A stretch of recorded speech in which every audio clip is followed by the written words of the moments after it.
কঠোরতম লকডাউনের প্রথম দিনে সিলেট নগরীর রাস্তাঘাট ছিল ফাঁকা। সকাল থেকে নগরীর বিভিন্ন গুরুত্বপূর্ণ পয়েন্ট ও প্রবেশদ্বারে অবস্থান নিয়ে পুলিশ।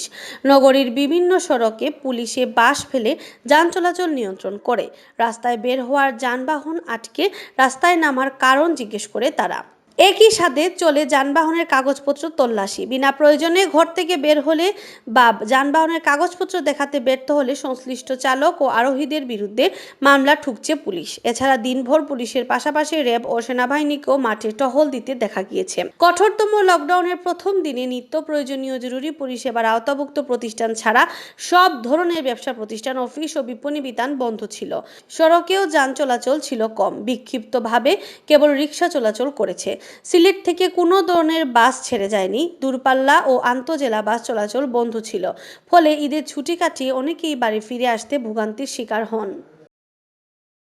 একদিন হইলে ব্যবসা 4 দিন হয় না, মালিকের সব বাড়ির যাও গিয়ে বাচ্চা চলে যাই মুখে খানি খুঁড়েও পাই না, কোনো সাহায্যও পাই না, তো আসে কষ্ট মষ্ট করে চলে সবসময়। এক নাই কাম কাজ, এক নাই ব্যবসা বাণিজ্য, খুব কষ্ট করে চললাম আমরা। তারপরেও যদি করোনা যদি বিপদ থেকে একটা আদায় হয় তেমন সরকার জনগণের বলা। তো আমি বুড়া বয়সে রিক্সা চালাই, আমি ওই বয়সে রিক্সা চালাইতাম আমি আপনারা হোক। আমার আর্থিক অবস্থা খারাপ, ব্যক্তিগত রিক্সা চালাই।